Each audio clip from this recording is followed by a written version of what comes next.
नमस्कार, आप देख रहे हैं दर्श न्यूज। मैं हूं आपके साथ रितेश शर्मा। बिहार में शहरी गरीबों के लिए बहुमंजिला आवास की तैयारी शुरू कर दी गई है। बिहार के शहरी क्षेत्र की स्लम बस्तियों में रहने वाले गरीबों और आर्थिक रूप से कमजोर लोगों को राज्य सरकार कम कीमत पर फ्लैट उपलब्ध कराएगी।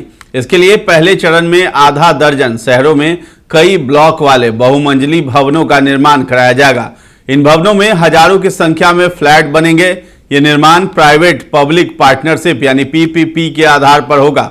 नगर विकास एवं आवास विभाग इसी महीने से कार्य योजना बनाकर इस पर काम भी शुरू करेगा। कैबिनेट स्वीकृति के बाद अब कार्य योजना बनाने का काम अंतिम चरण में है। पहले चरण में राजधानी पटना सहित 7 शहरों में आवास बोर्ड की जमीन पर आवास बनाए जाएंगे।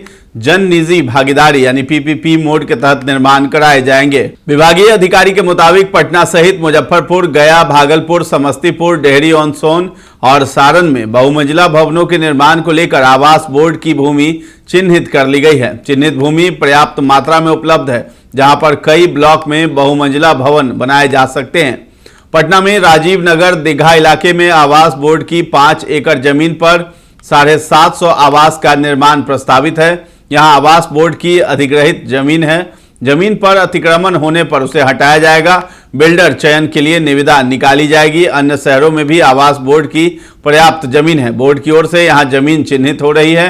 मुजफ्फरपुर, भागलपुर, गया, समस्तीपुर और डेहरी में भी आवास बनेंगे। बाद में अन्य शहरों में शामिल किया जाएगा। नगर विकास एवं आवास विभाग के अनुसार इसी महीने से काम शुरू होने की संभावना है।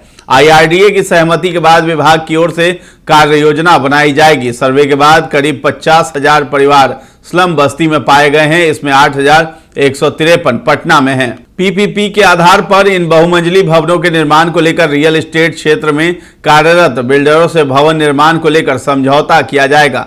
समझौते के तहत बिल्डर सरकारी जमीन पर बहुमंजिला भवन बनाएंगे। इसके लिए उनको राज्य सरकार की ओर से सब्सिडी भी उपलब्ध कराई जाएगी। चिन्हित भूमि पर निर्मित होने वाले फ्लैट आर्थिक रूप से कमजोर वर्ग के नागरिकों को सरकारी दर पर दी जाएगी। इसको लेकर अलग से नीति का निर्धारण किया जाएगा।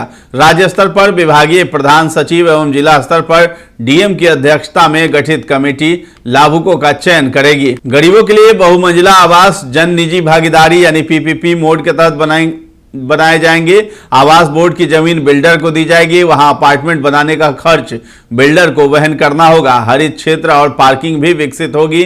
बिल्डर बहुमंजिला आवास का एक हिस्सा बेचकर अपना खर्च निकालेंगे। यह हिस्सा अभी तय किया जाना है। अन्य हिस्से में बने फ्लैट गरीबों को आवंटित किए जाएंगे। इसका न्यूनतम किराया आवंटियों से लिया जाएगा। आवंटित फ्लैट में कोई भी बदलाव नहीं किया जा सकेगा। कैबिनेट से मंजूरी के बाद कार्य योजना बनाने का काम अंतिम चरण में है। पीपीपी मोड में आवास बोर्ड की जमीन पर निर्माण किया जाएगा। राजधानी में राजीव नगर इलाके में 5 एकड़ जमीन पर बहुमंजिला आवास बनेंगे। बहुमंजिला आवास आवंटन के लिए सरकार की ओर से कमेटी गठित की गई है। मुख्यालय के अलावा जिला स्तर पर भी समिति बनेगी। नगर विकास विभाग के प्रधान सचिव मुख्यालय स्तरीय समिति के अध्यक्ष होंगे। वहीं जिला स्तरीय समिति के अध्यक्ष संबंधित जिले के डीएम होंगे। एसडीओ और मुख्य पार्षद, नगर आयुक्त या कार्यपालक पदाधिकारी इसके सदस्य होंगे। आपको बता दें कि देश में 1 करोड़ आवास बनाने का लक्ष्य रखा गया है। केंद्रीय बजट में शहरी विकास योजना 2.0 के तहत 1 करोड़ लोगों को आवास दिए जाने का प्रावधान है। इसके लिए 10 लाख करोड़ रुपए का बजट बनाया गया है। बड़ी आबादी को देखते हुए बिहार को इस लक्ष्य और बजट का बड़ा हिस्सा मिल सकता है। इसके साथ ही राज्य सरकार के स्तर पर भी निधि दी जाएगी। इससे शहरों में झुग्गी झोपड़ियों में रह रहे गरीब लोगों, शहरी आवासहीनों और शहरों में आए नए प्रवासियों को फायदा होगा। दूसरे चरण में अन्य शहरों में भी इसका विस्तार होगा। तो फिलहाल इस खबर में इतना ही है। दर्श न्यूज के साथ बने रहें और अभी तक हमारे चैनल को आपने सब्सक्राइब नहीं किया है तो जरूर कर लें। धन्यवाद।